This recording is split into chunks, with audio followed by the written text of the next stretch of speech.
Did I keep you waiting?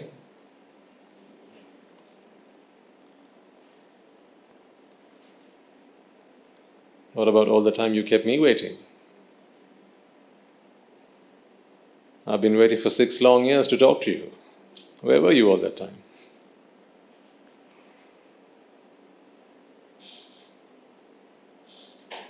What about all the times you've been mothers and fathers to me? I've been waiting for a chance to talk to you, to tear you a new page.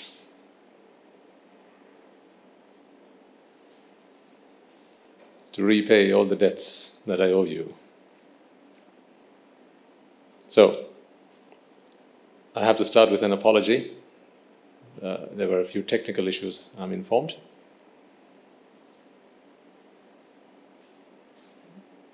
And then a second apology, that is, I can't make up for lost time today in particular because I actually have another sermon to be doing at 11 o'clock.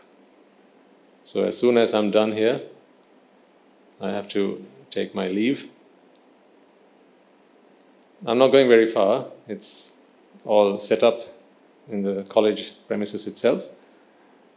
But it's not to a group of students that you might wonder. It's actually to a group of Australians.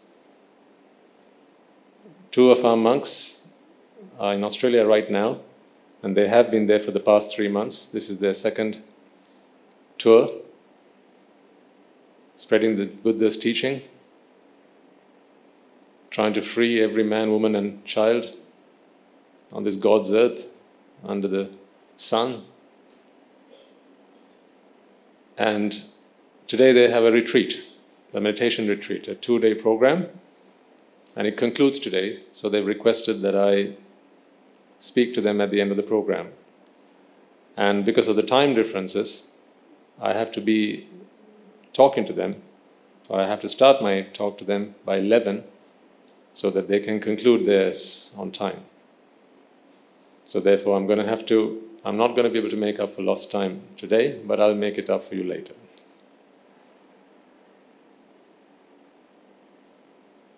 Today you saw there were 3 of us, monks. Now I know some of you are wondering. Some of you will be worried already. Because you'll now be scratching your head thinking, but we only brought dana for 2 monks. Swamin Master, you should let us know in advance. How unfair. You put us in a right spot of bother. No. That is why we've come as 3 today. Because you clearly know that if I have to start to do the sermon at 11, then I won't be able to take alms by 12. But then I wanted you to be able to make the offering nonetheless. Because otherwise, by the time half of you have filled an alms bowl, then if we only had one Swamin Master, he'd have to put the rest of it in his pocket. So another Swamin Mahansa has kindly come along today on my request so that you can make your offering to the Mahasangha. We talked about this last week as well. The offering should not be to one particular monk. I am not the Sangha, I only represent the Sangha. So today you will get to actually put that into practice. It will not be the usual face, but it's not the face that you have to be making an offering to. The Mahasangha represents virtue, represents qualities, noble qualities. So whenever you make that offering, as you did yesterday, when you all visited us at the monastery, and as you will be doing today, recollect the virtues of the Mahasangha, recollect what they represent, the infinite virtues of the Mahasangha, and you can make your offering just as you've always been doing. So, see, I have made it up to you. If you are so thoughtful that you will wake up early in the morning to make those microscopic sandwiches, soon enough you'll have to put it under the lens. I told Guru Handro, there's an official record in Rajagiriya. These sandwiches are getting smaller by the day. Right? Soon enough, one of you will have it in a container and the wind will blow. And then you'll have to say, hold on, Swaminatha, it just blew in the wind, I'll go collect it for you. This is the gift of giving. That is what you do, don't you? You give the gift of giving. You know that you intentionally make it small, the offering, so that others get an opportunity, get a chance to make that offering. Very impressive. So if you can do all that, wake up early in the morning to make whatever it is you prepare and bring it here, then I think we can go an extra mile or two, or as many as it is required, to help you engage in all the merits that you so rightfully deserve and desire, to help you on this path to Nibbāna. On the note of merits, I'm going to get carried away, so do remind me to pay homage. On the note of merits, I never see what's behind me until after the event. When someone says, these are some of the pictures that were taken, and someone showed me the elaborate artwork that was that was behind me from last week. And it was our Anagarika Mahatya who drew us back to the monastery. He was saying, Swaminatha, do you know that it had taken someone a whole month to draw it by hand? All that you saw, it was all drawn by hand, painstakingly. One paintbrush stroke at a time. You might wonder why. Why all that? What's the deal? What for? It is so that when you come along, you sit down there and you see what's behind.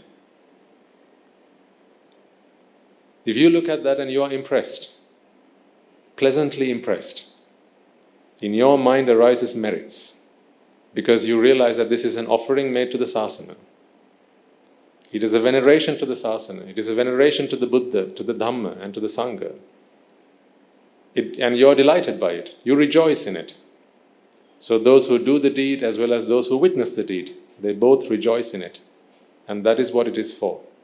So none of this, I don't know what's behind me today. I don't know, is it a devil trying to eat me or something? I don't know what's behind me. I only see it after the event.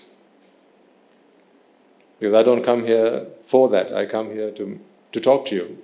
So after we've laid the flowers down, I come here, sit down and start talking to you. So whatever it is, and it doesn't always have to be grand and bold. It could just be a flower.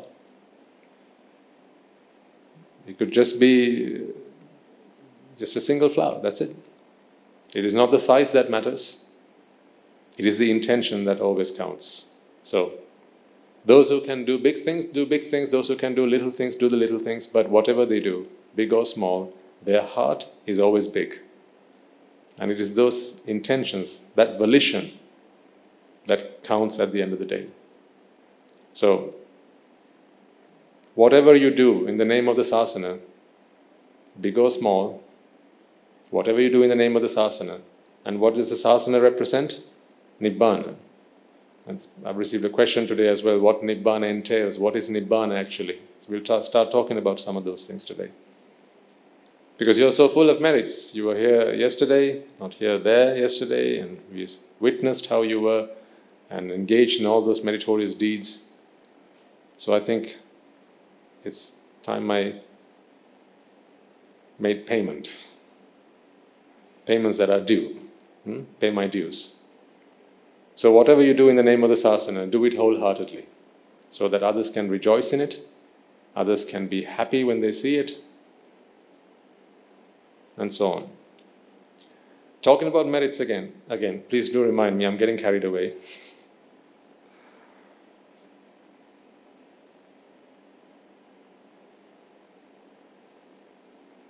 something unusual happened last week.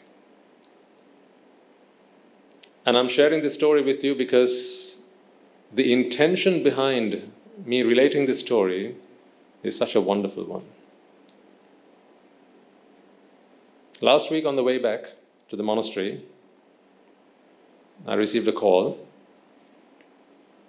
from the president of our charity trust. So we have a trust that has been set up in connection with the monastery, so that us monastics, we don't have to deal with money, property, or any of that. They steward all that on behalf of the monastery. Because by rule of conduct and discipline, there are certain things we are allowed to do and certain things we are not allowed to do. And long may it be so. So I received a call from our president who said, Swaminathan,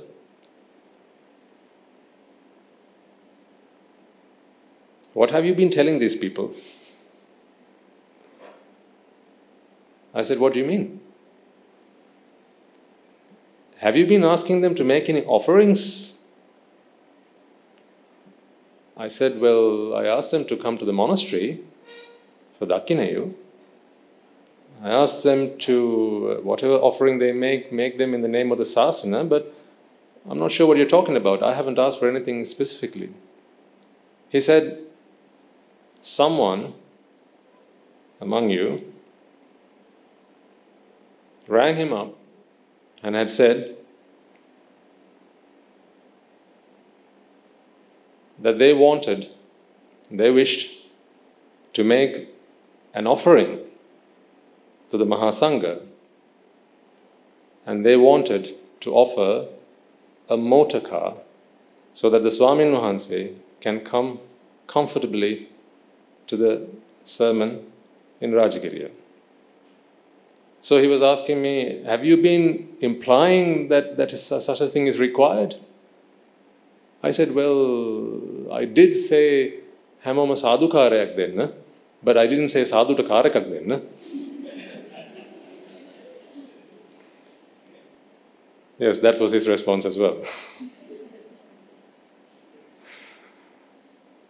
So I asked him, why? What was the need for that? And he said, there was a devotee who rang him up and they had witnessed that the Swamin Wahanse had been coming in a vehicle regularly, but then that changed, and every week it's a different vehicle, so it must be quite uncomfortable for Swamin Wahanse. Sometimes they say, it's the car, these days cars are very small, right? They come in very small sizes. Sometimes they're no bigger than a rickshaw.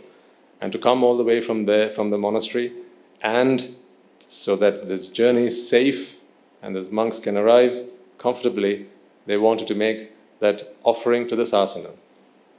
Now, the reason I relate this story to you is the person who made the offering came and asked me, Swamin Wahanse,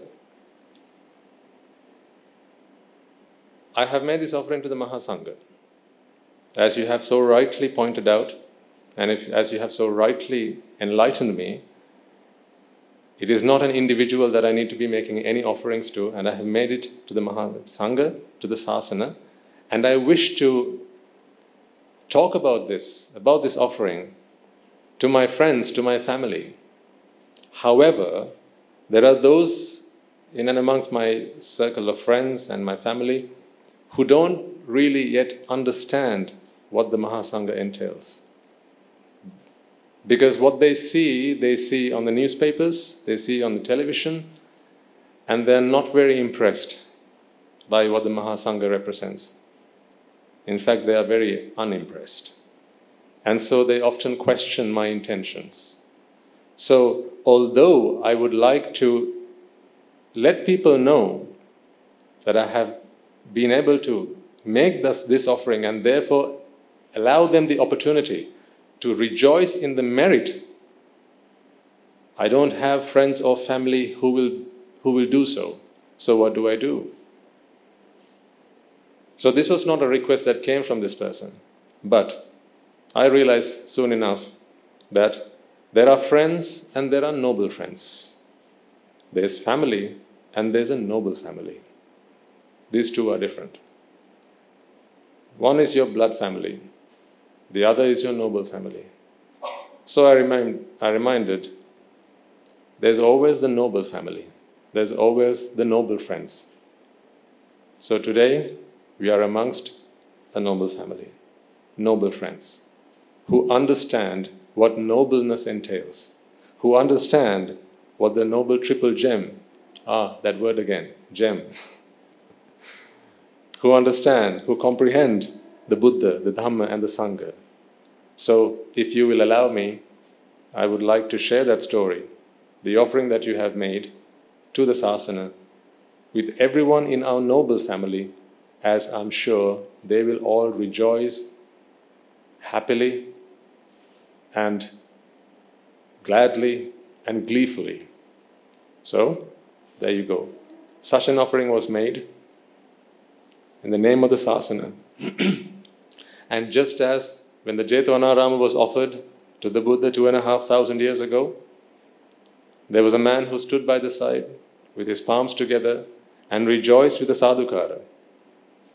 And he himself earned tremendous amounts of merits that even surpassed the merits of the person who made that offering.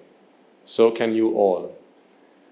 If you can be delighted by an offering that has been made to the infinite virtues of the Noble Triple Gem, that is all this person wanted me to do by sharing this story with you. So there you go. The gift of giving is just so wonderful.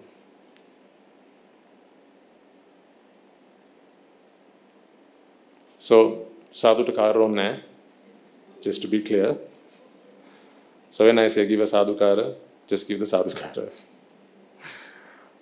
So now don't you all come and hand over your keys. I can only be sat in one seat at any given time. I can only be in one kuti at any given time. I can only sleep on one bed at any given time, and I can only eat in one alms bowl at any given time. And I have all of that. Thank you very much. In fact, thank you very much quite literally, because I didn't bring any of that when I came to the Sasana. I came empty-handed. So whatever I am able to enjoy, the basic necessities, the basic requisites, the basic comforts that I am able to make use of today to help me engage in my practice and fulfill my path, it is all thanks to you all. Right. Let's make a start then. Guru Hamdra always tells me, whenever you listen to a sermon, remind yourself of a meritable deed that you've done. Soon enough, I'll explain to you the science behind that. It's very logical. Whenever you're preparing yourself to listen to a sermon, you see, isn't that why when you have an almsgiving at home, first you observe the precepts, so you become virtuous, it's a representation of that. Then you offer the alms, and then the sermon comes after that. Because a sermon or an opportunity to listen to the Dhamma that comes after the engaging of a meritorious deed just makes that whole process of understanding and comprehension so much easier. Because for the simple reason, your mind, your mental state is just delighted. It's rejoiceful. It's happy. When must you give someone some news? When they're happy. So this news is the best news that we all get. We are all going to get. And the best time to do that is when we are all happy. Hence, it was prudent to share that story with you right at the beginning.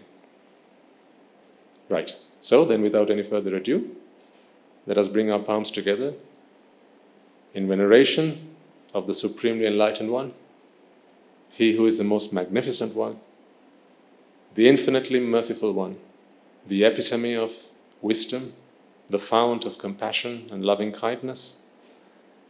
Let us also remind ourselves that this is a pledge and an oath that we take upon ourselves to free ourselves from suffering. Let us observe the precepts and then make way forward on our quest to attain the supreme bliss of Nibbāna.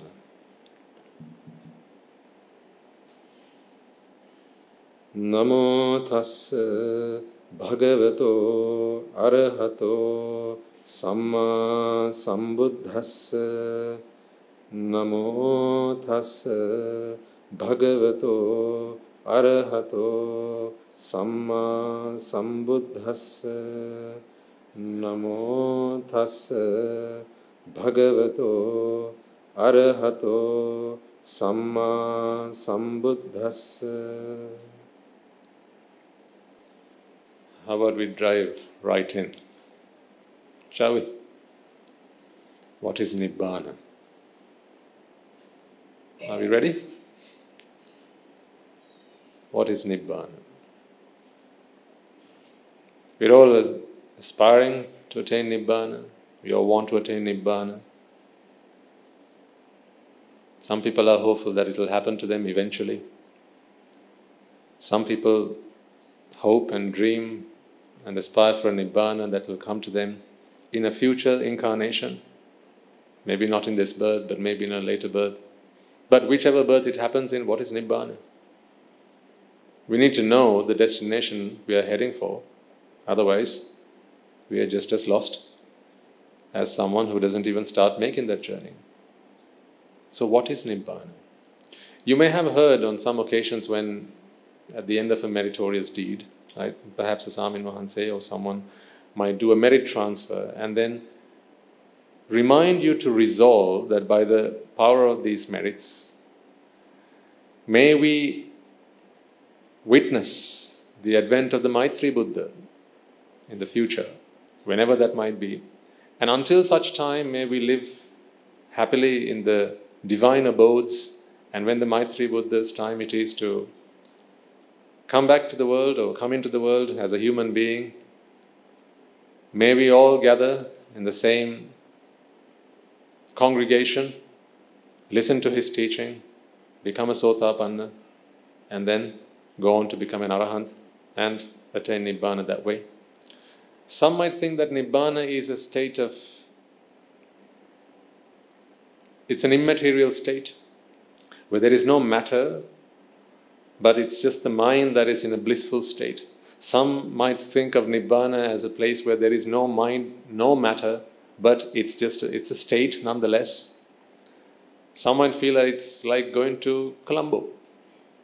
You just get on a vehicle, you go, you get off, and you're there. Things are not very, very different from what they are right now. Some might think that it is like the heavens, but just above all the other heavens. So no one hurts your feelings, everyone's just very kind and gentle and very generous. So what is Nibbāna? Is it a heavenly abode above the Brahma worlds? Is it somewhere you can travel and arrive at? Is it timeless? Is it the state of mind that you achieve when you become timeless, when you lose track of time? Or is it a state of mind that you can achieve simply by focusing on one thing, in the moment perhaps? Maybe look at a flower, look at an object, perhaps look at a clay pot and contemplate on the fact that it is just clay, it is just matter. And do you eventually attain Nibbāna? Is it something you can just carry on doing lots of merit and hopefully one day it'll just come knocking on your door? Or is it something the Messiah has to come and give you? What is Nibbāna? We all claim to be Buddhists, don't we? But then when questioned, what is Nibbāna? This is where we all stumble. Because there are so many interpretations of what Nibbāna is, how to get there, what it feels like when you're there. You know, the thing is this though. When we talk about anything, like let's say, what does it feel like to dream, right? You're always asking the question, what does it feel like? When you want to know what something's like, we always ask the question, what does it feel like? What is it like to float in the air? What does it feel like? What does zero gravity feel like? What does that feel like? What does floating in water feel like? See, we're always interested in what it feels like, because that is how we perceive the world around us, don't we? If I were to give you something that you've never eaten before, I'd say, hey, you want to try this? You ask, what is it? It's a jaku. A what? Yeah, try it. Then you'll know. something you've never had before. So now you want to know what it feels like, because then it is only then you can actually start talking about it to other people, can't you? If you've tried it, now you want to invite other people to try it. You want to encourage other people to try it. So you have to tell them what it feels like. So here's the conundrum then. When we talk about Nibbāna, oftentimes we get this question: what does it feel like? What does Nibbāna feel like? Do we feel light? Do we feel lightheaded? Is it a feeling of levitation? Is it a feeling of when you're in your dream, but before the dream starts, maybe in deep sleep? Is that what it feels like? Is it a state of euphoria? What is it? Is it like when you've done drugs? Because nowadays, there are all sorts of things that are called nirvana. Yeah? So you can put on a headset and attain nirvana.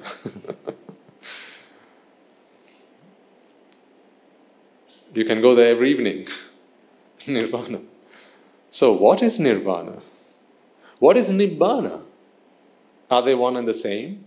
And then there's talk about Hinayana and the Mahayana and the Theravada. Are they all talking about the same nirvana? So the great elders Sariputta and all the Buddhas that have come before, are they all somewhere waiting for us to arrive? And when we get there, are they going to greet us? Are they going to say, "Well done, my son, welcome to the kingdom of nirvana"? Is it a state like that? Is it a kingdom where once we get there, we can all just be very happy, we don't age, we become deathless, we become immortal? Is nirvana something like that? Have these questions never crossed your mind? How does one attain Nibbāna? I mean, when I was a layperson, I always used to ask this question. If I'm virtuous, if I observe the 5 precepts and abide by them, is that enough? Is that enough for me to get to Nibbāna, or do I need to do more? And if I go to the temple on Poya days, right, and I observe the 8 precepts on a Poya day, if I don't steal, I don't kill, I don't lie, I don't engage in sensual or sexual misconduct, right? If I just carry on being virtuous like this and make an offering once every while, right, can I attain Nibbāna that way? But when does it come?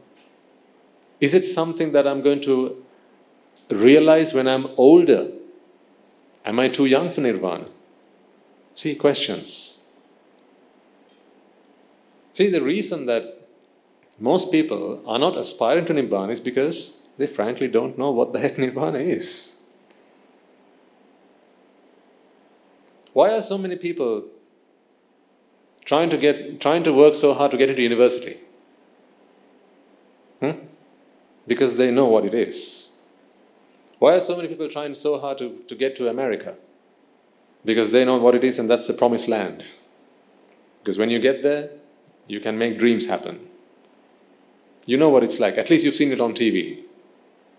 You've read about it in the newspapers. There are people who've been there and have come back and they tell you about it. Have you ever heard from someone who's come back from Nirvana? Here's the problem. See, people who go there, they don't come back and tell us what it's like. Or don't they?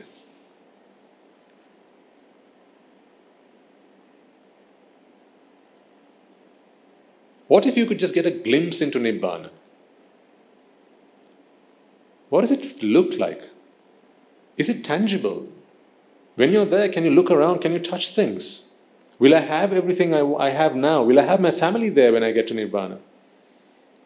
Or do I have to give up my family to get to Nibbāna? See? Questions.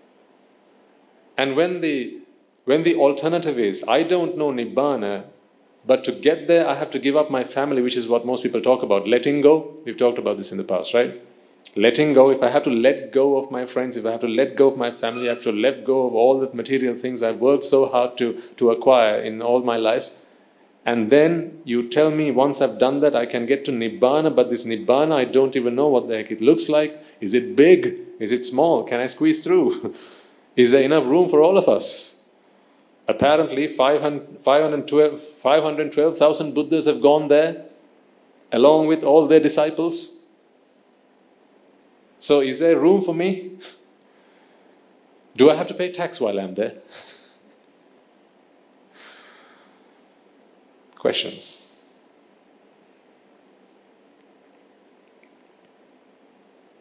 See, people who, a young man, a young girl, right? They want to get married.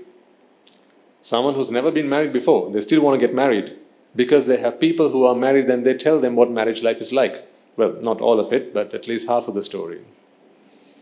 In fact, if they told all of it, then I don't think there would be so many people getting married. See, in life, when it comes to every other thing, wouldn't you agree, ladies and gentlemen, that there is someone who can tell us what it feels like, what it is like to be there, what it is like to experience it. And all of those things are temporal. In other words, they are sensory. Because the only way we understand the world is through our senses, don't we? Through our eyes we see the world, through our ears we hear, we listen to what's around us, through our tongue we can taste the world, through our nose we can smell what it's like, and our touch, the ability to touch things, allows us to experience what things feel like. Is it hot? Is it cold? Is it rough? Is it smooth? Does it bend? And then, of course, we can imagine things. That is the power of thought. Using what we already know, we can plan for the future. We can imagine what somewhere must be like. If I told you, let's all go on a trip to the moon, you don't have to get there to start imagining what it's like, because you've seen pictures of it. You've not necessarily been there, but there are people who've been there and they tell you what it's like. So we can begin to imagine, we can fantasize. Tell me, when I say the word Nibbāna, what do you fantasize? What comes into your mind? Nibbāna. I love this question.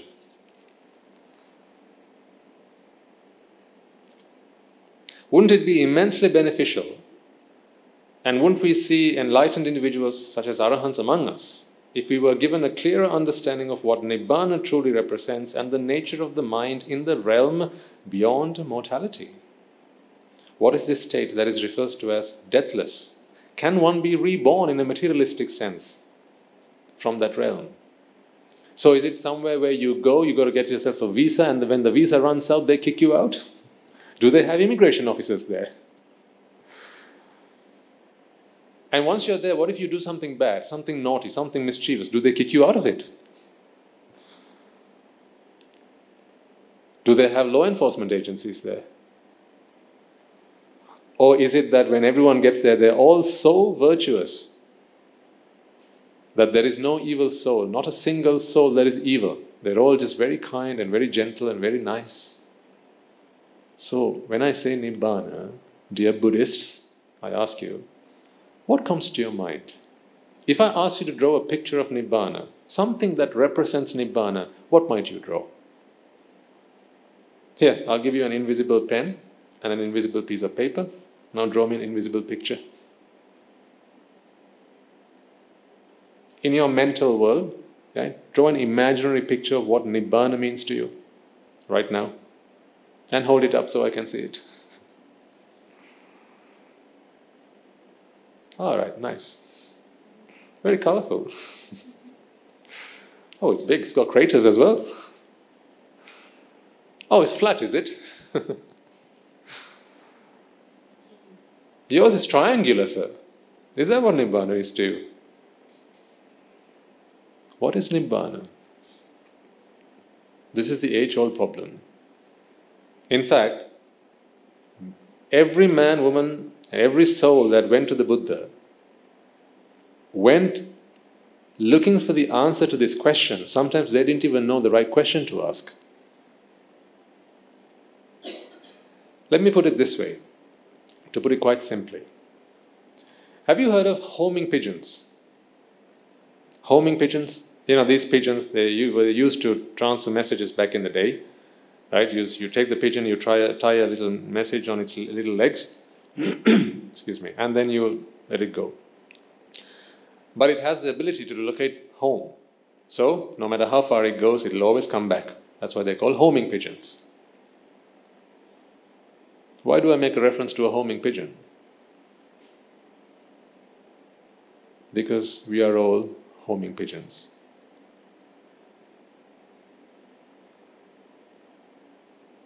You may not know exactly what Nibbāna is, but that is what you seek. That is what you seek. All of us. Young or old, whatever religion you might claim to be, whether you're an atheist or not, matters not. What you all seek, what we all seek is Nibbāna. We just don't know that it is Nibbāna.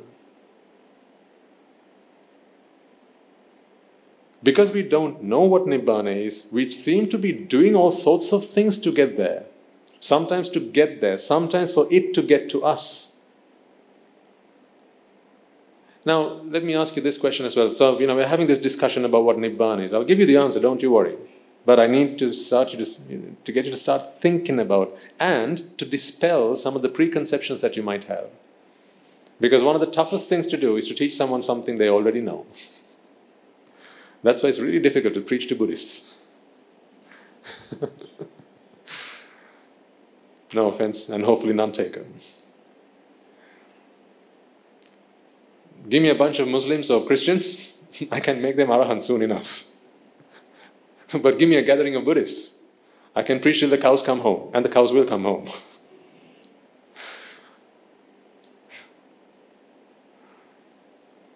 Preconceptions are, one of the biggest obstacles to understanding the truth.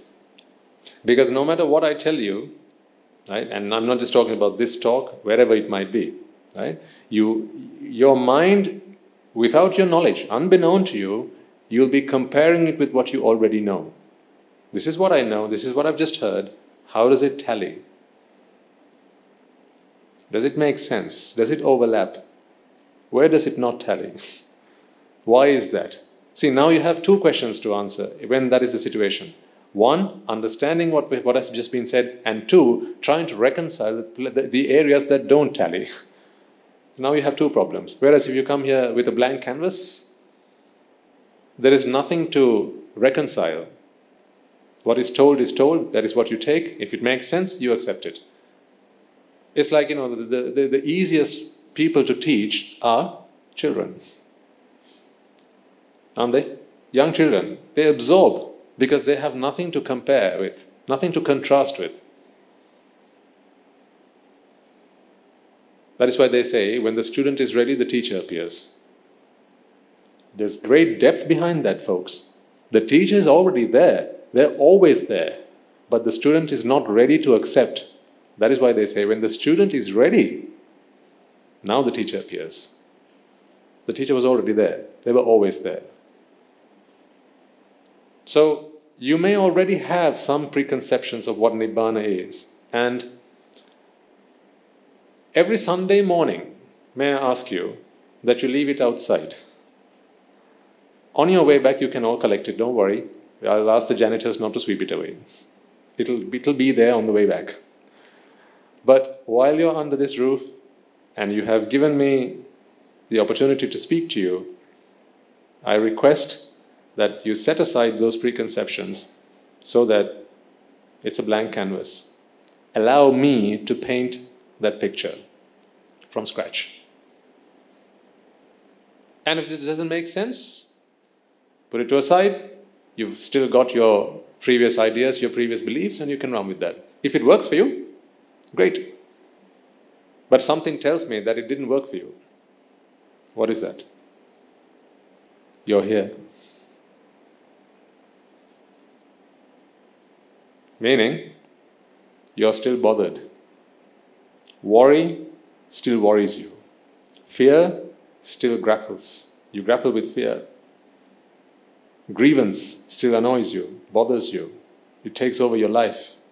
So you see, if Nibbāna is this wonderful state of mind at the very least, which allows you to be free of suffering, sorry to say, we've not got there yet. That is why you're still here looking for answers. I'm happy that you're here.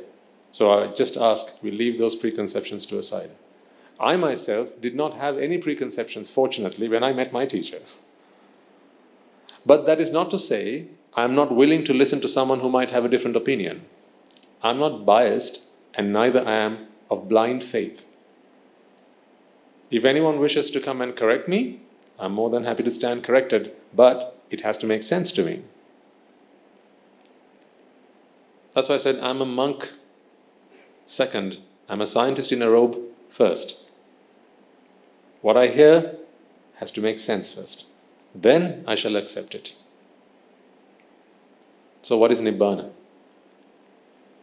Well, if you've just done what I asked you to do, right now you should be saying, no idea, Swaminatha. Threw it out the door. Here's the question I wanted to ask you. Let's imagine there were two people. They're both aspiring for Nibbāna. They're both striving for Nibbāna, right? Imagine that they're both... Okay, one's a monk, the other's a lay person. All right? So this lay person, they're sweeping a room with a broom. And the monk, there's a monk who sat like this, cross-legged, in the meditative pose, with his eyes shut. Okay? Which one of these two would you say is working on Nibbāna? What do you think? That man with the broom sweeping the room, or the monk is a monk? Now don't be disrespectful, he's a monk. The monk sat cross-legged and with their palms like this, right, in that usual fashion. Oh, under a tree as well. Let's go all the way, right? Full works, bells and whistles, everything. All right? And living the life of an ascetic, right? So in hardship, no comfortable life, no air cons, nothing like that. No slippers, just a hard life, a tough life, right? And sat down like this, straight 6 hours, sometimes 8, sometimes 10, sometimes even a whole day. Eyes shut, like this. And you can barely see them breathing. Which one of these two? Now I'm asking you intuitively what comes to your mind. Which one of these two would you say if I asked, right, this is a scholarship exam paper, right? Which one of you would you say is the one who is working or has attained Nibbāna? The man with the broom or the monk meditating? Which one?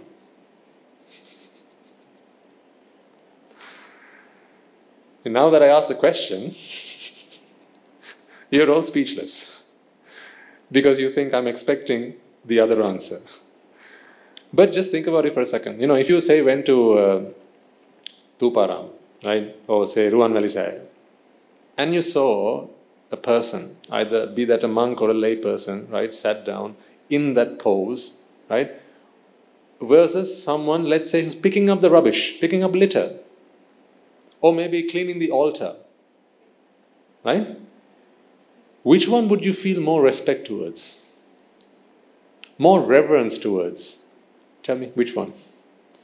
Which one would you, now say you had some food and you wanted to make an offering of the food that you took to the temple, and you think, who should I offer this food to?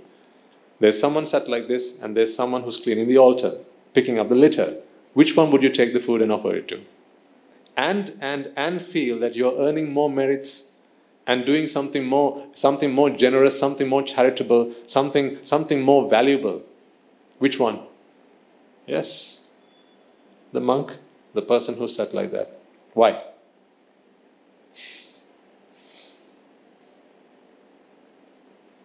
I mean, come on, you have to have a reason. Why? I don't know why. I don't know why. Is that one?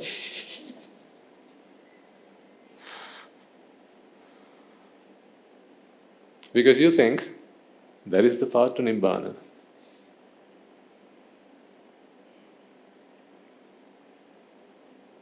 You think what they're practicing right now is the Noble Eightfold Path. It must be very noble if they're set like this.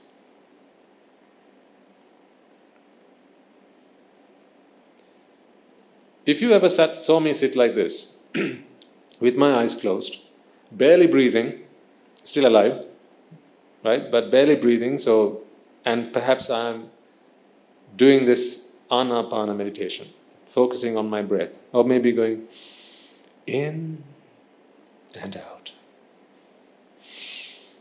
in and out. Say, perhaps you even heard me saying that, okay? Are you convinced that now I'm practicing Nibbāna?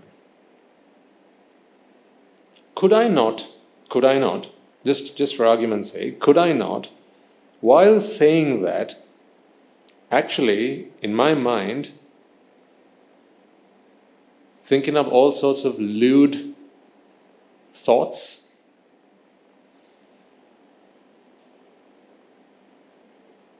I just said in and out.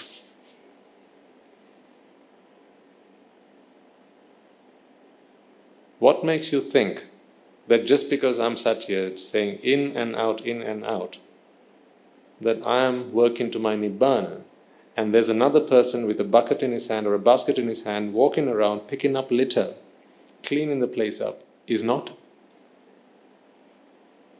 How do we gauge Nibbāna? This is the problem when you don't understand what Nibbāna is. People take you for a fool.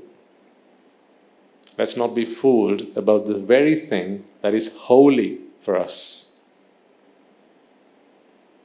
The one thing that is holy for us is Nibbāna. Let's not let people take us for a fool.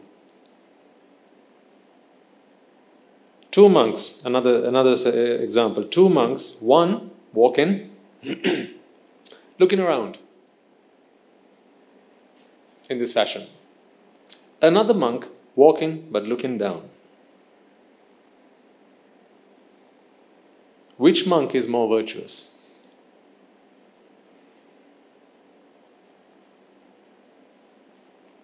Which monk is more holy? Which monk is the better monk? If you had some food with you and you wanted to make an offering, which one would you go up to? The one who's looking down. Yeah? Yes.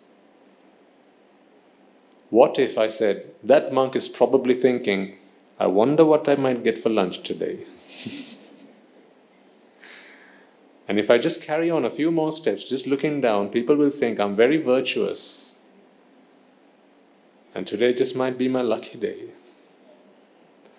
Maybe if I just carry on all the way to Rajagiriya.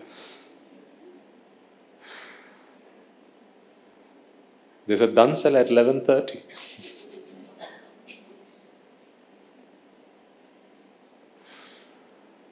What is Nibbāna? Is that our metric? Can you tell whether someone's attained Nibbāna by looking at them? Can you?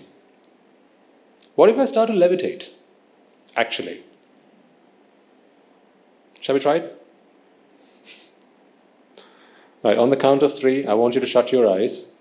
I will levitate. And then when I count to 3 again, I will come back down and then I'll ask you to open your eyes. Okay? No, I will. Believe me. I mean, if you believe that a monk who looks down is more virtuous than a monk who looks around, you'll believe anything.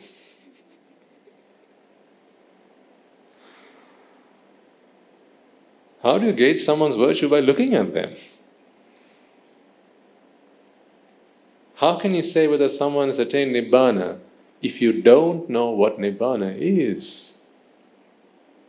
Last week I reminded you.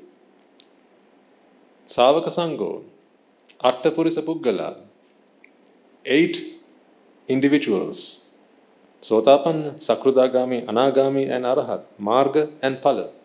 There's no mention of a monk there. There's no mention of a nun. There's no mention of someone in a robe. A layperson versus a monk, who is more virtuous? Yes, perhaps the monk has given up something to renounce their worldly life and gone into the life of monkhood, but are you entirely convinced that that was because they wanted to lead a holy life? Or perhaps it was to get out of hardship? Let's assume there's no monk like that. Let's assume that they've all given up their worldly life because they aspire for a bigger ideal, something bigger, something greater, and that is Nibbāna. Okay, let's assume that is the case, because when we request for robes across the world, no matter where you come from, if you want to become a Buddhist monk, there's only one thing that you can say upon which the robe is handed down to you. That is, may I please be handed these robes so that I can dedicate and commit my life to Nibbāna. So no matter where you look, if you've seen a monk somewhere and if they have properly gone into the robes, gone forth, there is only one thing they could have said upon which the robes are handed to them. There is nothing else you can say. That phrase, that sentence has to be uttered, and it has to be uttered in Pali. So that in interpretation, there are no mistranslations. So only if you are able to dedicate your life to Nibbāna can you request robes. But that's not to say, just because you say that might not necessarily mean that's what you mean. So how do you say, which one is more virtuous, a layperson or a member of the clergy? Which one is closer to Nibbāna? Say I ask one of these gentlemen to come up here and ask one of the Swami Masters to come up here, and I ask you, spot the Sotapanna.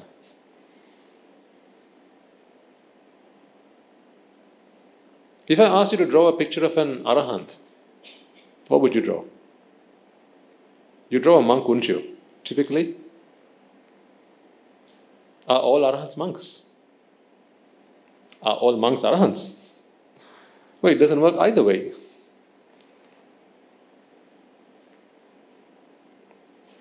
All this is because we haven't understood quite yet what Nibbāna is. But we know that the Buddha came into this world to preach to us about Nibbāna. He taught to us the Noble Eightfold Path, and that is the path that gets us to Nibbāna. This much we've heard. And the Four Noble Truths we need to understand, we need to realize. Suffering, the cause of suffering, the eradication of it, and there's a path to it, and once you've done that, you're in Nibbāna. But we don't quite know what Nibbāna is. And, as said earlier, no one comes back from Nibbāna to tell us that's what Nibbāna is like. There's no judgment day. There's no day of redemption where someone comes back and saves you all and takes you to Nibbāna. It doesn't happen like that. Certainly not in this teaching. We don't have saviors. The Buddha cannot save you. The Buddha said it so himself. Atta Deepa Viharata. Atta Sarana Jnana Sarana. Take refuge in yourself. There is no one else to save you. You are your own savior. So what did the Buddha do then? He taught us the path and said, if you walk that path, you get to Nibbāna. I can't do it on your behalf. So I can't hold you by your hand, or like the Gamarala who went to the heaven by holding on to the elephant's tail. You can't just hold on to my robe and come to Nibbāna with me. It doesn't work like that. It's every man and woman for him or herself. So then why do we take refuge in the Noble Tripum gem? Why do we take refuge? See, this taking refuge, which we briefly touched on last week, is our commitment, our dedication, our pledge, our oath, our acceptance that Nibbāna is what we want to dedicate our lives to, that there's a path to get there because cause and effect is the principle that determines every phenomenon in this world. And once the principle of cause and effect has been understood, then we figure out, why am I not yet in Nibbāna? There must be a cause for that. If I can eradicate those causes, here's the best news. There is nowhere to go for Nibbāna. You are there. Have you seen a rusty iron? I'm sure most of you have, if not all of you. A rusty iron. Where's the iron gone? If I were to hand over to you a rusty iron, it's entirely rusted, right? So there's rust that's built up on this iron, say an iron rod, but with rust on it. It's a solid rod. If I were to hand this over to you and ask you the question, where is the iron? What would you say? Yes. You'd say it's underneath. So then I ask you, but I don't see it. This is rust. I don't want rust. I want the iron. Where do I go find it? Where do I go look for it? What will you say? No, Swaminatha, don't go anywhere. You're holding on to it. The iron is there. I say, but no, it's not there. This is rust. See, I can get it on my hands. It's red. This is not iron. Iron doesn't do that. This is rust. So then again, you'll try to convince me. No, Swaminatha, yes, agreed, that is rust. But beneath the rust is the iron. So all you have to do is get a sanding paper perhaps and sand it. Meaning, the iron was always and is always and will always what? Be there. It is there, it was there, and it will be there. The rust is what covers it. It hides it. Can you relate to that analogy? What is Nibbāna?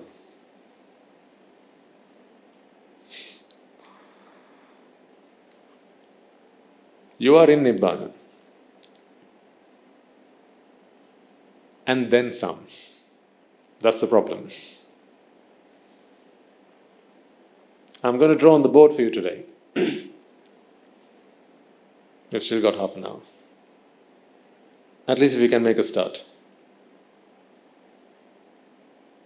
I'm going to draw on the board today what Nibbāna is. So you can draw Nibbāna then. I hear you say, yes, you can draw Nibbāna. Isn't that good news? So then I want you to compare your picture with my picture. Now, you still got a piece of paper in your hand? The drawing that you did? Alright, so I'm going to draw my picture of Nibbāna on the board, right? And then let's compare what you have with what I have. Ready? All right, let me draw Nibbāna for you. This is the day you've all been waiting for, right? Take a picture and frame it. I'm going to show you Nibbāna.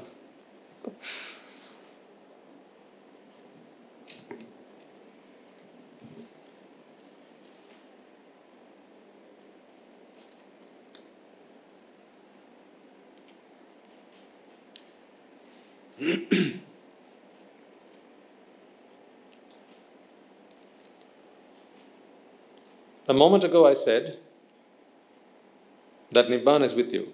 I use the analogy of the rusted iron. So then, what I'm trying to help you do now is to spot the Nibbāna within you. Okay? So it's not in my pocket to give you because it is within you. So what I'm trying to help you do now is spot the Nibbāna within you. Help me. Help you spot the Nibbāna within you by answering this question. You are familiar with the question, who are you?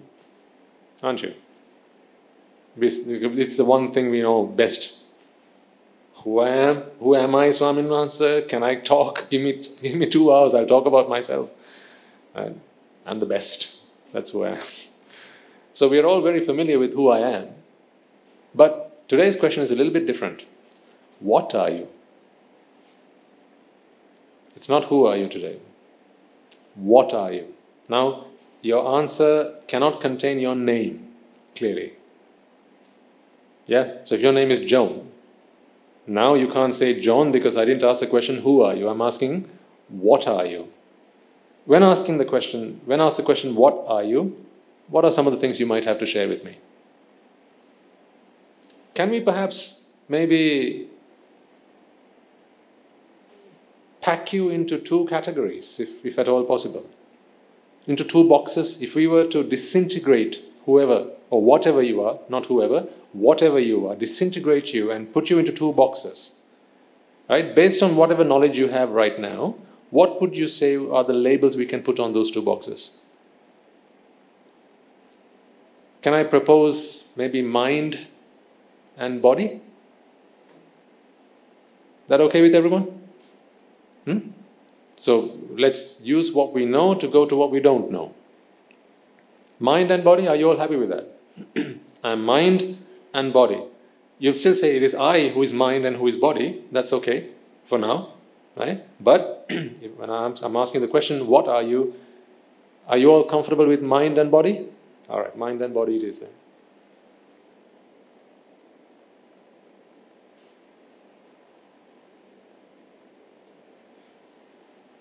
I'm renowned for my art. Okay. Can you see the board up on the screen from the back? Is it clear enough for people at the back? Just give me a show of hands if you're struggling to see that. All right, you're all good. This is body. But now it's my turn to draw the mind. This is body, right?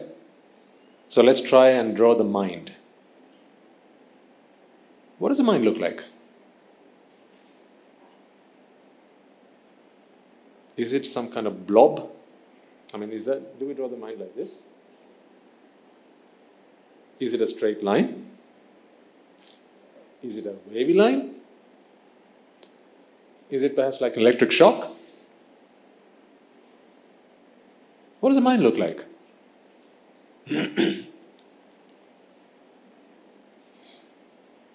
You can perceive your mind, can't you? You know it's there. What does it look like?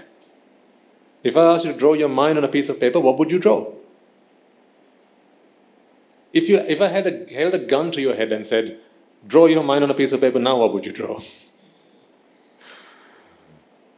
What would you draw? Would you draw this again?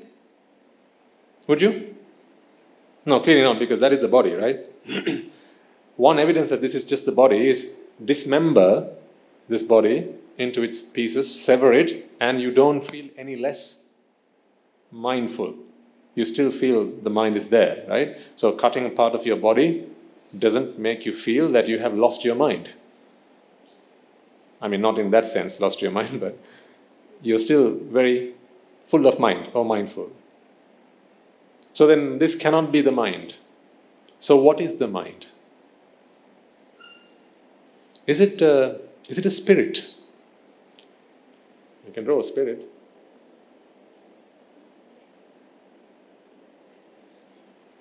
Looks more like a potato, but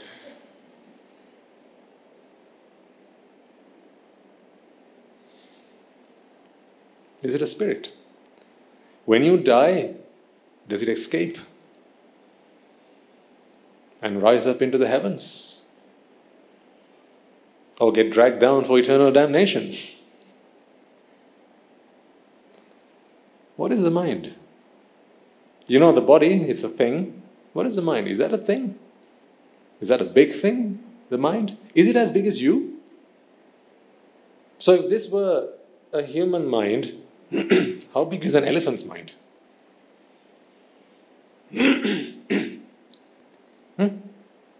Interesting questions. Is the mind as big as the being that it is part of? So a bacteria, does it have a mind? Or a bacterium? An elephant, does it have a mind?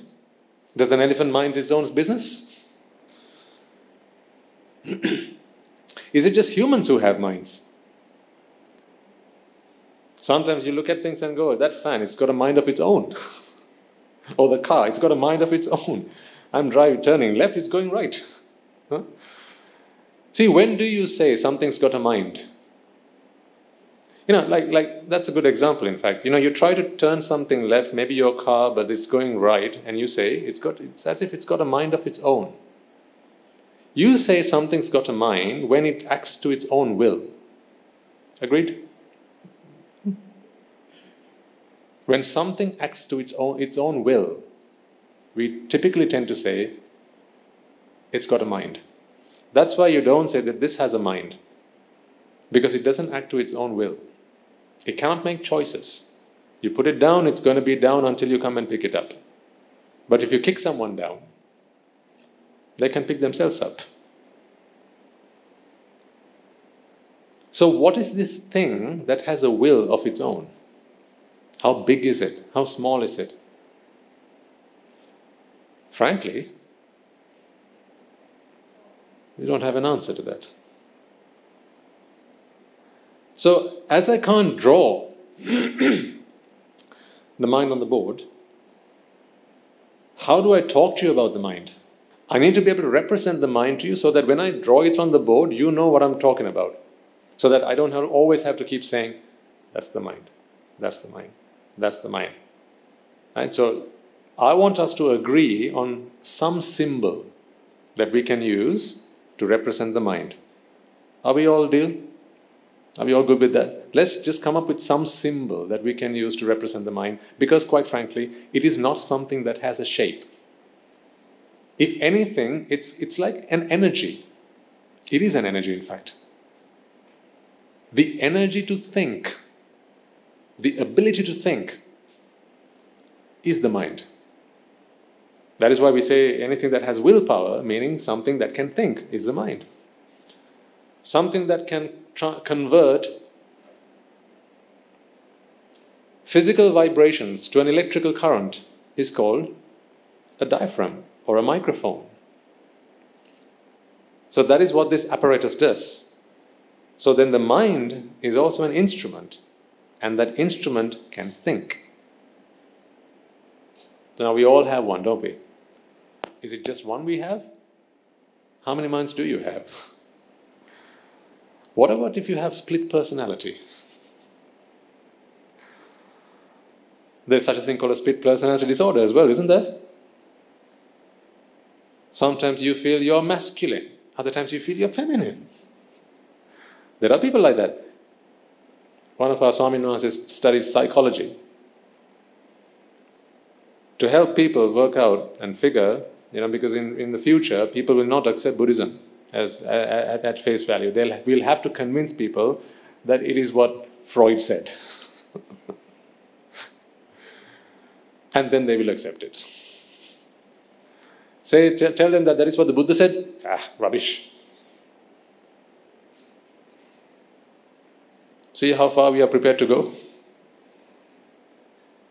I will probably be around for maybe another 20 years, 30 years. Right? By that time I'll be too old to be doing anything good and worthwhile. But these young monks, we are training them to face a population of people who need salvation just as much as you do, but in a time where they don't regard the Buddha with any sense of reverence, regard at all.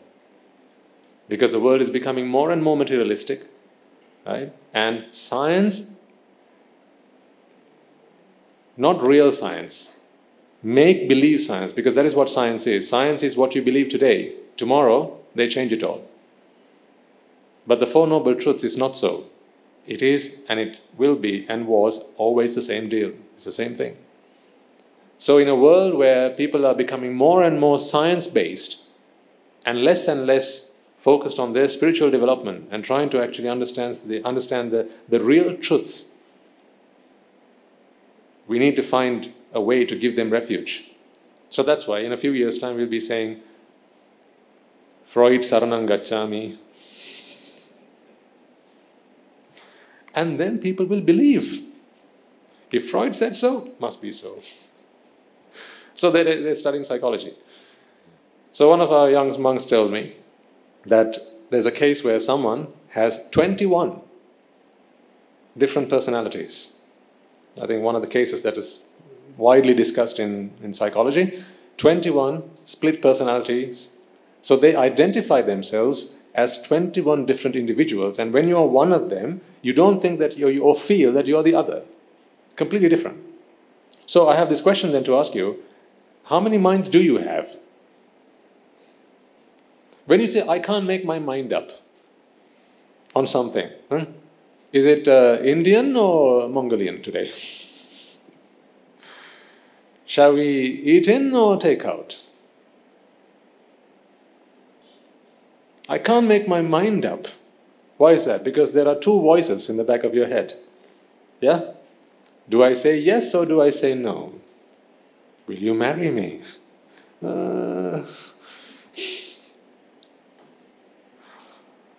So how many minds do you have? Sometimes you feel like you have more than one, don't you?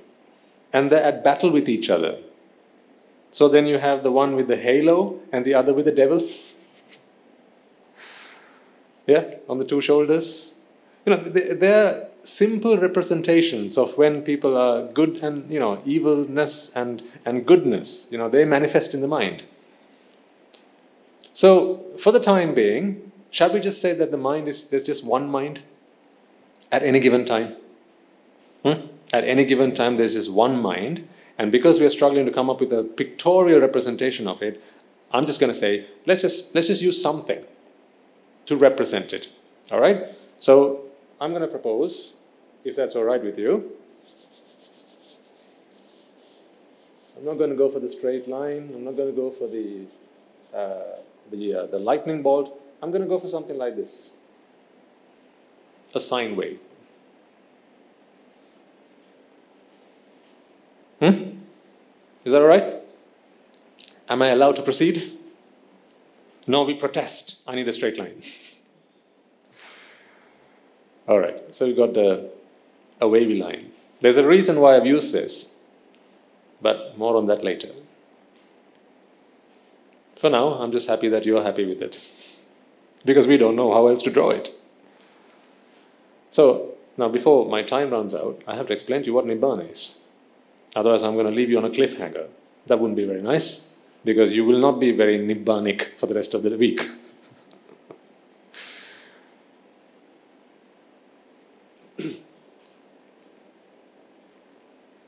Body and mind. So the mind-body, some people call it the mind-body duality. Okay? So I'm going to get rid of our little Casper here. Don't need that. That's not what the mind looks like. Mind and body.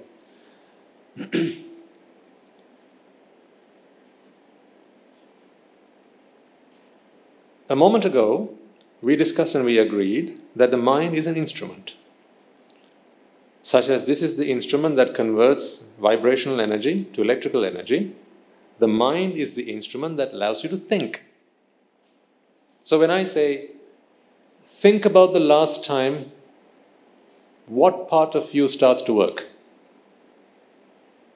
When I say, think about the last time you went to school, do you go like that? No, what part of you starts to work? Your mind starts to work. Yeah, so it's not your arm, it's not part of your body that starts to work, it's your mind that starts to work. So the cogs start to turn in the mind. Where is it? Swaminatha just pointed that way. So it must be somewhere here. Or is it down here? Because when someone breaks my heart, Swaminatha, I feel it right here.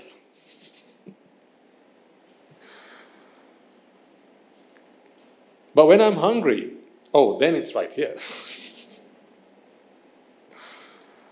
But when I have a backache, I know where it is. That's on the small of my back. That's where it is. So where is this mind? So far we've established your body and mind. We've used this to represent the mind. And we've so far agreed that it's just one mind at any given time. But the problem is, where is it now? Which part of you? If you cut off your little finger, does mind escape? Now in some teachings, not Buddhist, but some other philosophies, because we do a lot of reading, trying to find out what other people have said about, natural phenomena. It is said that when you sneeze, a part of your spirit escapes. So if you keep on sneezing, that's why they say bless you. In some cultures they do that. I learnt it when I went to the UK. Someone said bless you. I said, for what? I haven't done anything. No, that's just being polite, They say bless you because it is believed in some teachings that when you sneeze, part of your spirit escapes. So keep on sneezing and you're good as dead. That's just a sideline. So where is this mind? Which part of you contains the mind? Is it in the brain? Is it in the heart? Perhaps the liver?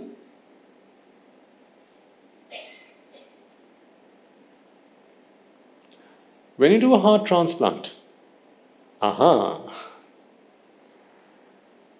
When you do a heart transplant, this is a mind transplant as well. Do you know of anyone who's had a transplant? Like an entire heart transplant? Yeah?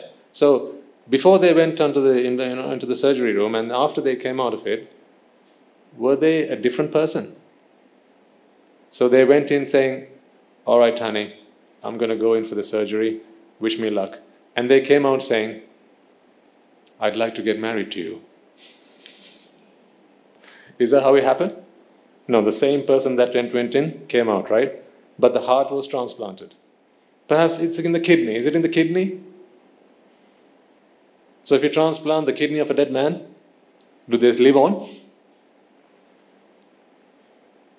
Do they? So where is it then? See, that's another question. There is an answer to this question, but I'm not going to bother you with that answer just now. Oh, Swaminatha, don't do that. I'm beginning to read minds. But hey, it doesn't need a rocket scientist to do that. After you stacked it high, now you want to know what it is about, right? But I'm not going to tell you where it is just yet, because that is not the most important thing for us to figure out.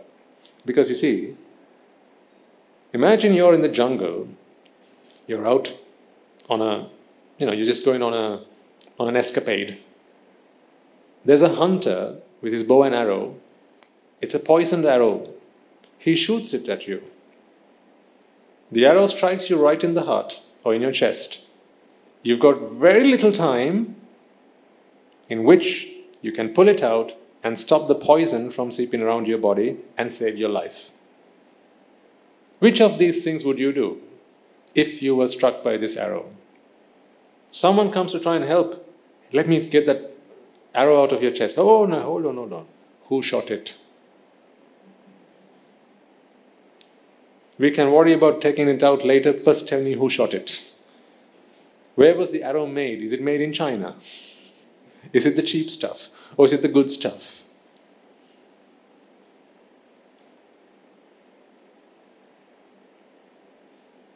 Is that what you're going to be worried about? Where was the hunter? Where did he shoot it from? How far back did he pull the string? What was the momentum with which it entered my chest? Are these the questions you're going to have to find answers to? Or how do I get this out of me ASAP? Which one is going to be your biggest concern? The last, right? How do I get this out of me? So, which one shall we spend time discussing? Where your mind is, or why your mind suffers, and try and find an answer to that question. Which one shall we do first? I can do either, but it'll take your lifetime, whichever you choose.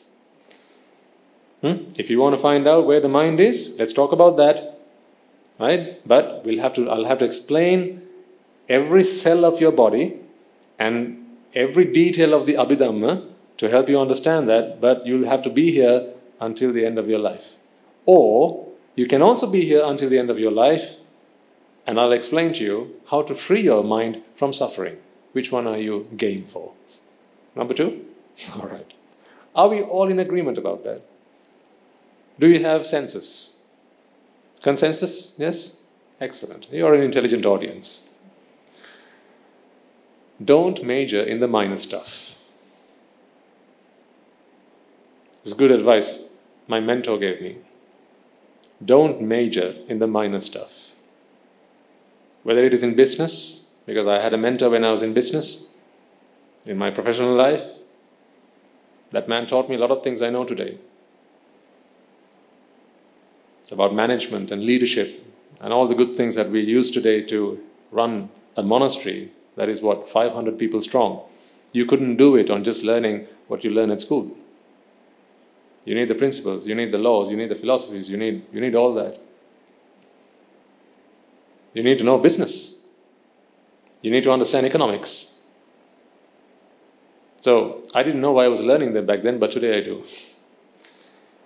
My destiny had it in store for me.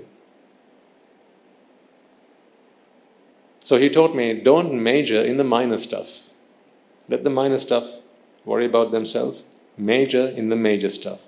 The major problem when you've been shot with a poisoned arrow, I would think, is not whether it was made in China or whether it was made in Germany, or who the shooter was, who the hunter was, what his name is, how many children he has, or whether he's had breakfast.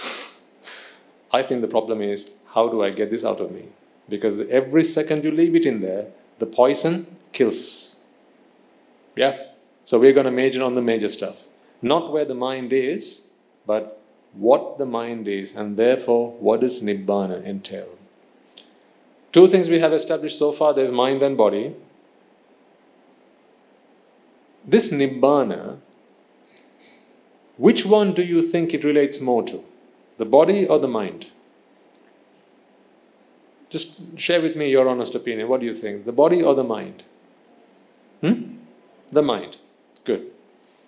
That is why it is a when people pass away into Parinibbāna, you've heard of the Buddha passing away into Parinibbāna, you've heard of the great Arahants passing away into Parinibbāna, right? Their bodies decomposed. And to this day, right, it is said that the Buddha's tooth relic is in the temple of the tooth. So, if his tooth still remains, then Nibbāna can't be about the body. If so, the Buddha never attained Nibbāna.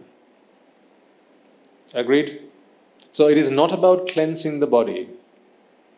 It is not about your physical conduct of the body per se, because body has nothing to do with Nibbāna. So how many meals must someone eat if they wish to attain Nibbāna? 1, 2, tell me when it's right, 3, 4, 5, I'm going the wrong way. Oh, sorry. 5, 4, 3, 2, 1. That's holy, right?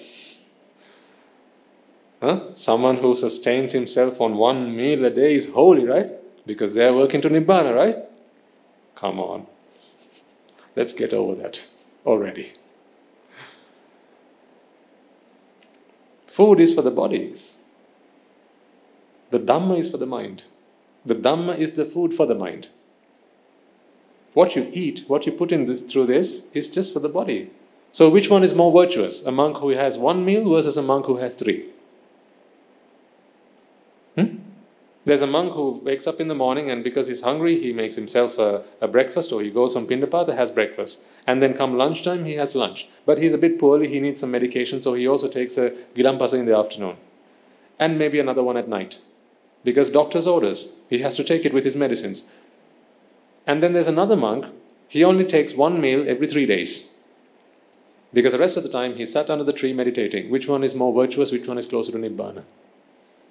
Which one? So let's stop stereotyping.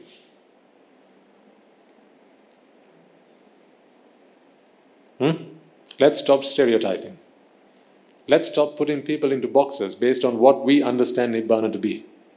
You can't gauge someone's virtuousness or how moral they are or what their values are by looking at them, because that is a wholly mental affair.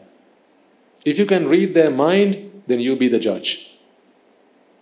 How many times do you tell people, don't judge me? You don't know why I did that. You don't know the circumstances that forced me to do that. So don't judge me. Can you read my mind? Do you know why I did something like that? Then why do you judge me? You ask people. But are we not so soon to judge others? See, I'm helping you, dear people, ladies and gentlemen, to stop falling into these traps. People will try and put all sorts into your head. Right? A virtuous monk is a monk who walks with his head held down. Not so. You can't tell a monk's virtuousness or anybody's virtuousness based on that. A virtuous monk is one who only has 1 meal a day. You can't say so. There's a monk, perhaps, who has his meal, just 1 meal, but he enjoys it, he gorges it. And after he's done with that, he looks, if anyone's watching, he licks his hands as well. but he only eats one meal. Is it right for you to say that he is more virtuous, more holy? Don't fall for that. So the best thing to do, now you'll ask me the question, so how do we know, Swami Namaste, which monks are more virtuous than others? Where do we make our offering? Where do I go and give my sadhukara? Who should I offer the robe to? The Katina robe that I so look forward to offering to, which monk should I offer it to? Who is the more virtuous monk? Problem is you're asking the wrong question. That is why time and time again I keep telling you, don't make individual offerings. Because you will never be right. You will never be right. Only the Buddha can be right in that regard, about how virtuous someone is. This side of the Buddha, it's a guess, at best. And it is a guess based on what you understand virtuousness is. So it's a very subjective judgment. So best we refrain from doing so. And because the moment we do that, folks, it eats away into the merit. It destroys the merit. It belittles the merit that we are about to do. Let's say, for instance, you made an offering, maybe a robe, but the next day you see that Swami Namaste, he's disrobed. And now he's back into lay life. Okay, a week later, after you made the offering, now what do you say? Typically what people say is, wasted our money.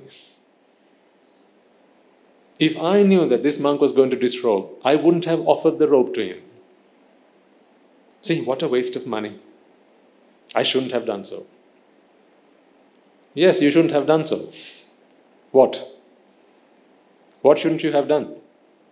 Offer the robe to that monk, that one individual. Then who should you have it offer it to? Not the who, what? The virtue, that is the Mahasangha. Then you are no short of merits, because that virtue never erodes, it never decays. 10:30. We'll talk about Nibbāna next week. No. I can't do that. So, I keep taking detours because, as I said, I don't come here with an agenda of here's what I want to say today. As things come up, and for your merit, right, things that perhaps bother you, perhaps questions that you never asked someone, maybe questions that you thought was too rude, maybe to pose to a Swami Namaste, right? But been there, done that. I know where you come from because I've been there. I didn't fall from the sky. So I know some of the things that worry you, some of the things that bother you. So when time presents itself, when the opportunity arises, we'll bat some of those 4s and 6s as we go along. Not too bad. And along the while, we also learn the dhamma. So, these sermons are really twofold. You will hear the dhamma, the pristine, pure dhamma that will help cleanse the mind of the defilements, but it will also prepare your mind to receive the dhamma. Both these two things are necessary. When a farmer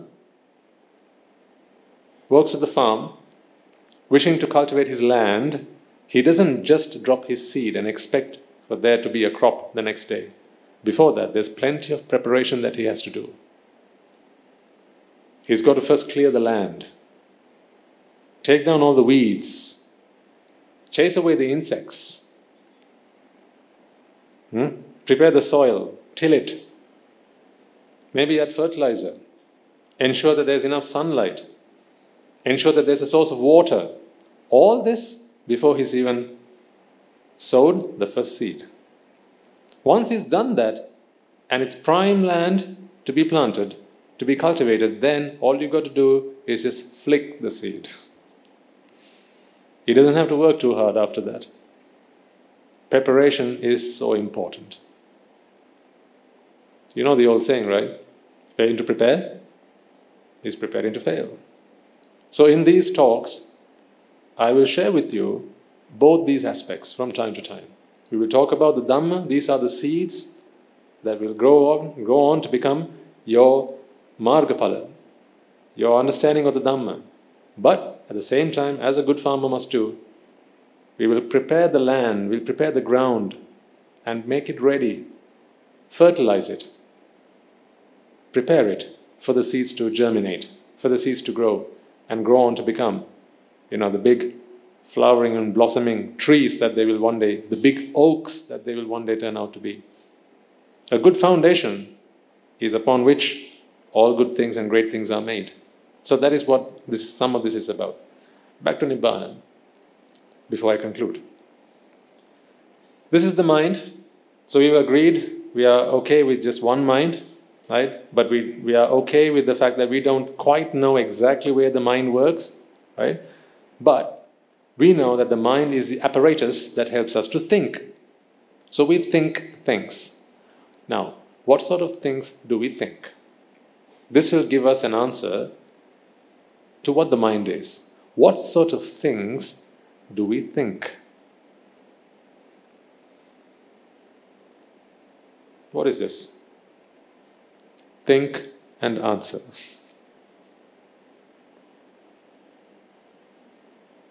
What is this? A marker pen? A pen? Yeah, this is the pen. How did you give me that answer? So easily? What did you do before you answered? You thought.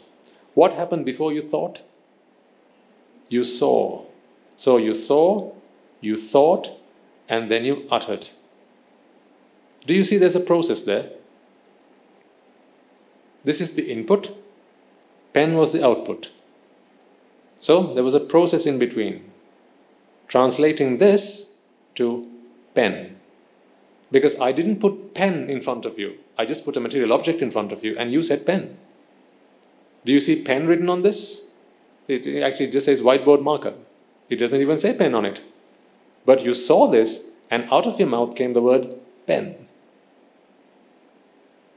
If you spoke in a different language, you could have said pana. Or if you're into a bit of Spanish, as I am these days, to try and teach this dhamma to the Spanish world out there, you'd have said la pluma, which is pen.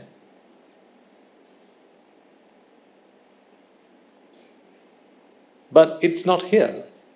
What is here is a material object. This translated to pen in your mind, meaning something happened inside that skull of yours. Swaminathan said skull, so it must be in the head. No, I didn't say it's in the head. I just said it's in the skull of yours because, that's what we normally say.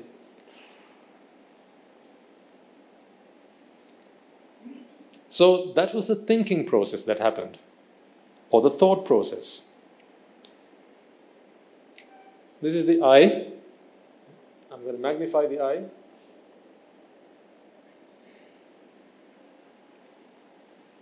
And in front of it, I'm going to put an object.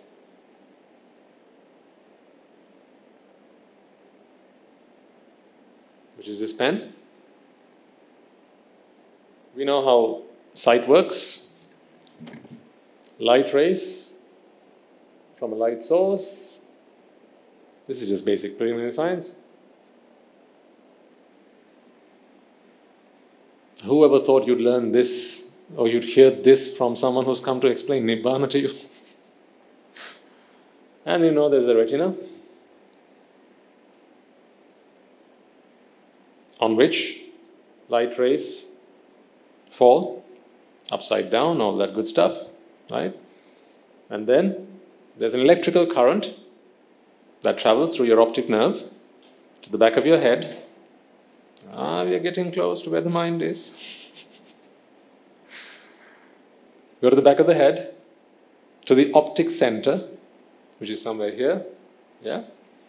And then, now I'm going to say how it converts from the optic center to the mind, okay? So, listen to me carefully.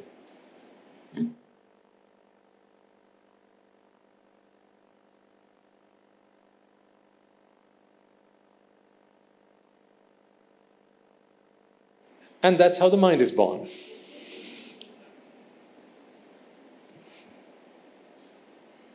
Did you catch that? What? I explained to you. Come on, don't ask me to do it again. It was hard enough the first time. That's too much detail for today. That's why. When you were younger, at 10 years of age, do you not remember you went and asked your mother, Amma, where did Malli come from? What did she say? She said, well, Puta, 9 months ago. No, she didn't say that. Because you were far too young for that. What she did say was, one day we opened the fridge and he was there.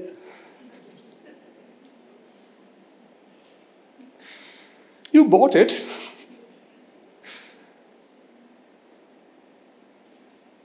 Or you said, we opened the door and he was by the doorstep. Or a crane brought it here. Huh? You bought all that stuff. I mean, you can buy that. Buy this for now. Huh? Hold on, I'll explain all these things when the time is right. But for now, let's worry about that poisoned arrow.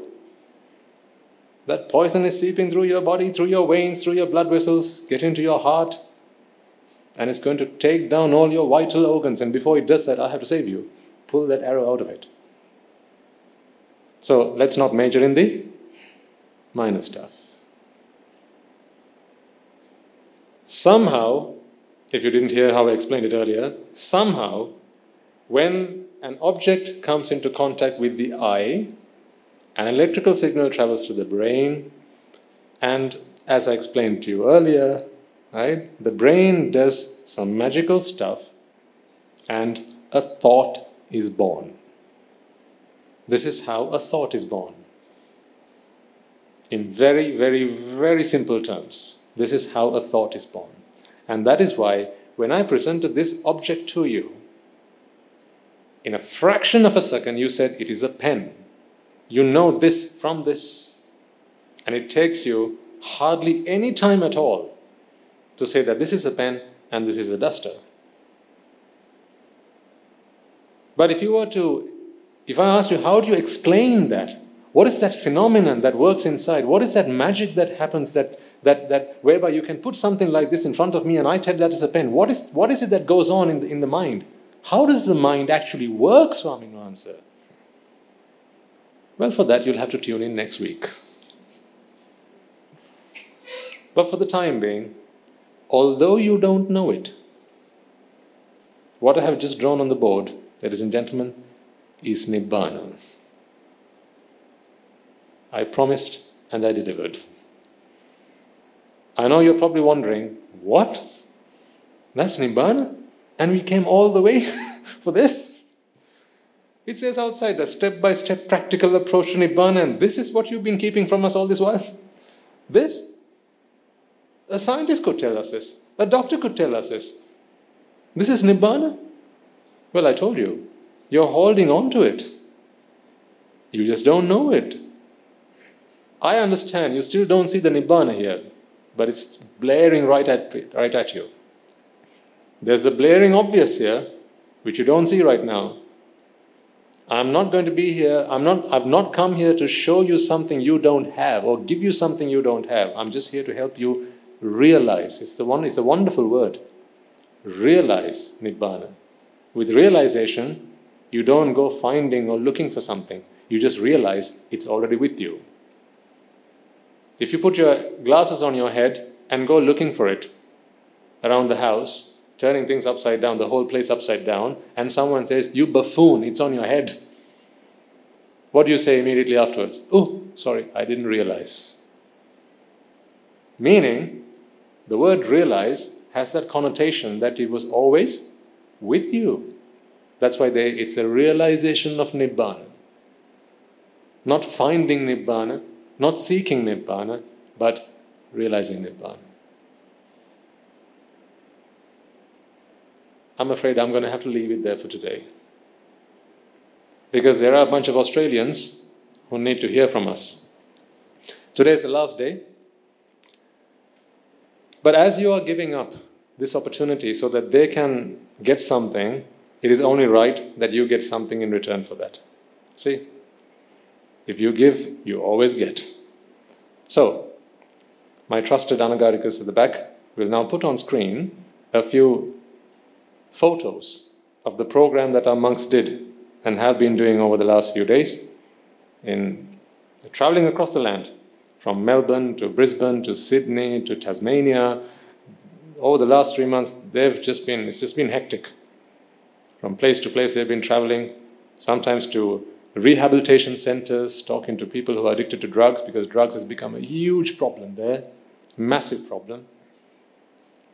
And we have the answer. Depression is a massive problem there, and we have the answer. Suicide, big problem. We have the answers. We have the answers because all we have to do is say, realize it's already with you.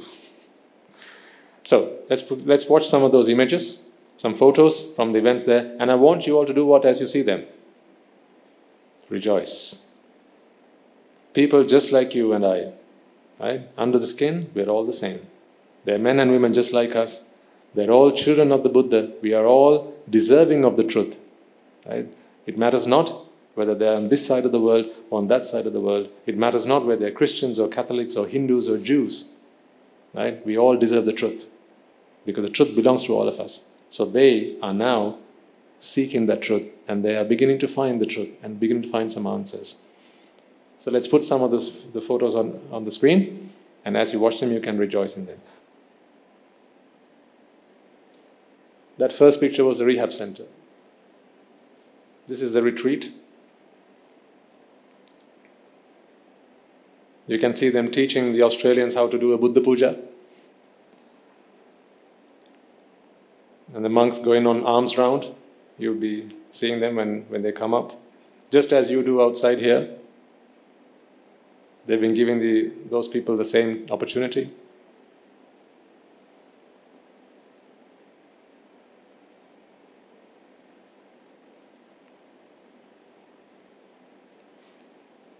And in the retreat, they've been working outside as well,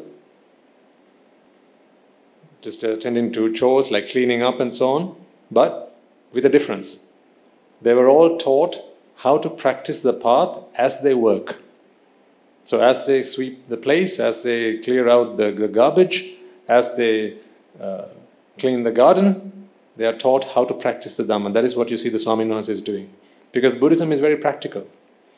As I said, so which one is the more holy? Which one is, do they look like they're attaining Nibbāna? But they're not sat like cross-legged like this. They're working. Did you see the gentleman carry a big barrel on his head? On his shoulder? He's carrying it and doing Nibbāna.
So that's them doing their daily reflection.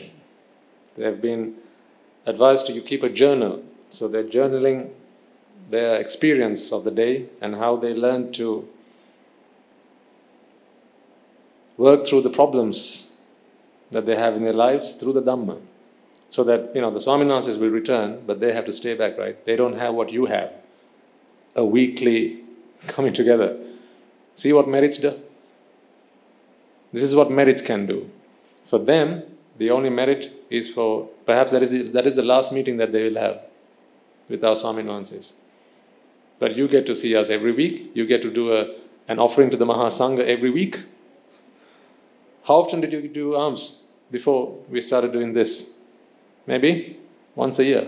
You went to the temple, offered some alms, but now you do it every Sunday. Every Sunday you give an offering to the Mahasangha. Merits begets merits. That's how it works. The more meritorious you are, the more meritorious deeds you get to do. That's how it works. Just like violence begets violence. Goodness begets goodness.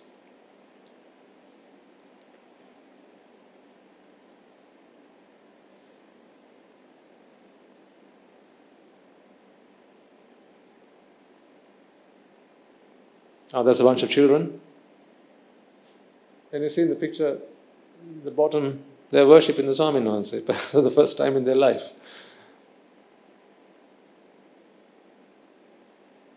These children have been taught what the Mahasangha is. So they're not actually worshipping a monk. They're worshipping the qualities that is the Mahasangha. So today is the last day of the program, and I've been asked to go and talk to them to help them work out what options might be available to them from here on. Shall we ask them to come here?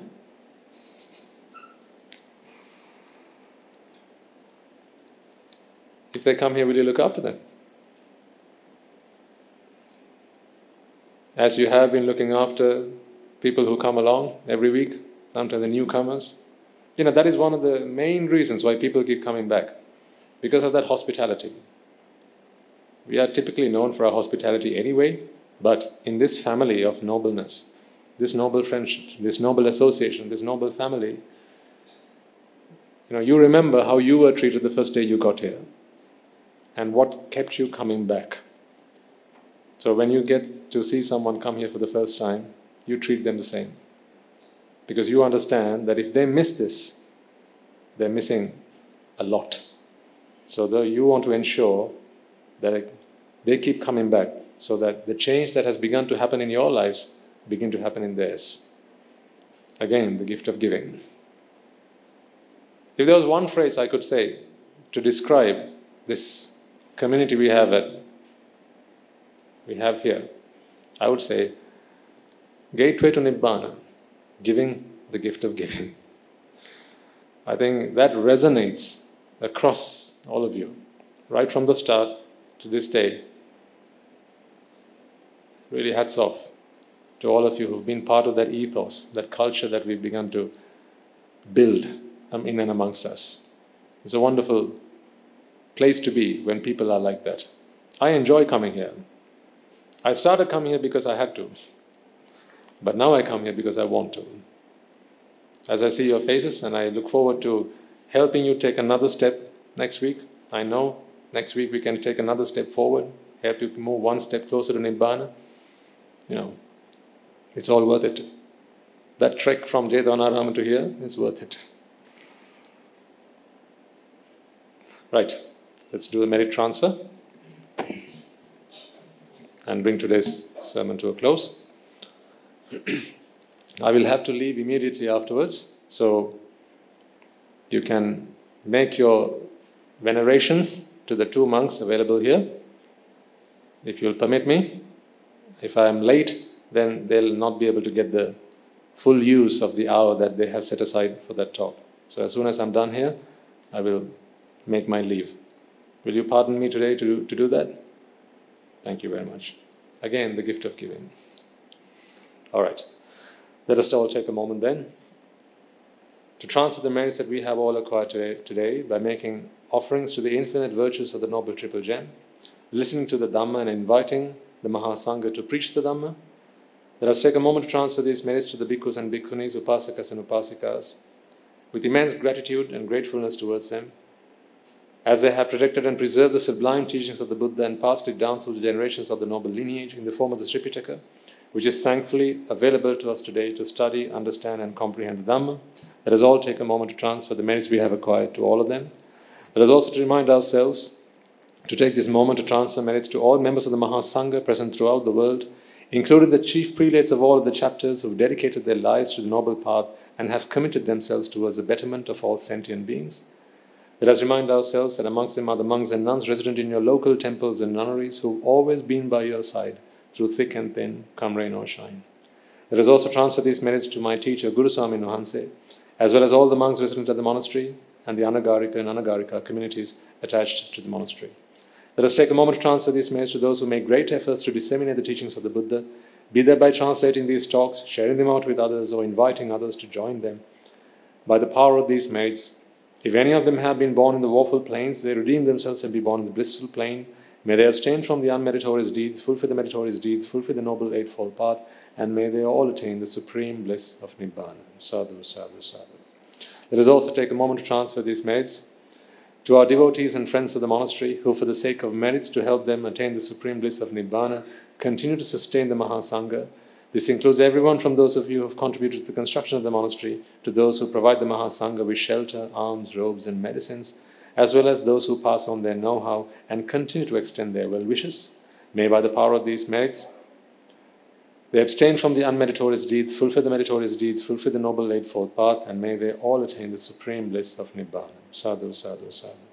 Let us also take a moment to transfer these merits to our mothers and fathers, husbands and wives, brothers and sisters, sons and daughters, grandparents, uncles, aunts, cousins, nephews and nieces, our friends, our elders, our acquaintances, our employers, our employees, and to our teachers who have so painstakingly looked after us, taken care of us, helped us, supported us, and assisted us in every way, shape or form possible and available to them. May by the power of these merits they be healed of any physical and mental ailments and overcoming obstacles to their spiritual progress. May they abstain from the unmeritorious deeds, fulfill the meritorious deeds, fulfill the noble eightfold path, and may they all attain the supreme bliss of Nibbāna. Sadhu, sadhu, sadhu. Let us also take a moment to transfer these merits to the Devas and the Brahmas, the spirits and the demons, primarily the Sakadeva, as well as all the numerous gods and deities who have committed themselves to protect and fulfill the Sambuddhasasana. Let us transfer these merits to our guardian deities who keep a watchful eye over us and keep us out of harm's way. And by the power of these merits, they prosper in divine power and wisdom. May they abstain from the unmeritorious deeds, fulfill the meritorious deeds, fulfill the noble eightfold path, and may they all attain the supreme bliss of Nibbāna. Sadhu, sadhu, sadhu. Let us also take a moment to transfer these merits to those who have passed away in our name, our loved ones, our ancestors, those who have predeceased us, reminding ourselves that in this infinitely long journey of samsara, they will all have been mothers and fathers to us, brothers and sisters to us, and so on. Let us also remind ourselves to take a moment to transfer these merits to those who have sacrificed their lives for the peace and harmony of our nation. This includes the members of the armed forces as well as the police force. Let us also transfer these merits to those who would have lost their lives in natural... Beg your pardon. Let us also take a moment to transfer these merits to those who would have lost their lives in the war, be they friend or foe, as well as those who might have lost their lives from natural disasters and calamities such as the tsunamis and earthquakes, landslides, forest fires, pandemics and so on, reminding ourselves that in this infinitely long journey of samsara, they will all have helped us, supported us, assisted us in any way, shape or form possible and available to them at the time. Being grateful to them and with compassion and loving kindness to all of them, may we transfer all the merits we have acquired to them. May they abstain. If any of them have been born in the woeful plains, they redeem themselves and be born in the blissful plain. May they abstain from the unmeritorious deeds, fulfill the meritorious deeds, fulfill the noble eightfold path, and may they all attain the supreme bliss of Nibbāna. Sadhu, sadhu, sadhu. And finally, may we all resolve that by the power and blessings of all the merits we have acquired throughout the day, we be able to witness the advent of many hundreds of thousands of Arahants on this blessed land. And finally, may you and I, and everyone who's helped make this program a success, become an Rahatun Vahanse, or an Arahat Theranin Vahanse, in this very life itself, and in the eva of the Gautama Supreme Buddha itself. Sadhu, sadhu, sadhu. May the blessings of the Noble Triple Gem be with you all. The members of the Mahasangha will now transfer their blessings to you. Ragaginnen nidatnva dveshaginnen nidatnva mohaginnen nidatnva Nibbāna parama sukhayan Sukhita taravetnva Nibbāna parama sukhayan සුඛිතතර වෙත්වා. මමද සියලු ලෝක සියලු සත්වයෝ නිබ්බාන පරම සුඛයෙන් සුඛිතතර වෙත්වා. නිබ්බාන පරම සුඛයෙන් සුඛිතතර වෙත්වා. නිබ්බාන පරම සුඛයෙන් සුඛිතතර වෙත්වා. රාගගිනි නිවේවා, ද්වේෂගිනි නිවේවා, මෝහගිනි නිවේවා. නිවන් සැප ලැබේවා. නිවන් සැප ලැබේවා. නිවන් සැප ලැබේවා. තුනුරුවන්ගේ සූවිසි අනන්ත මහා ගුණ බැලෙන් සියලු ලෝක සියලු සත්වයෝම නිබ්බාන පරම සුඛයෙන් සුඛිතතර වෙත්වා. සාදු සාදු සාදු.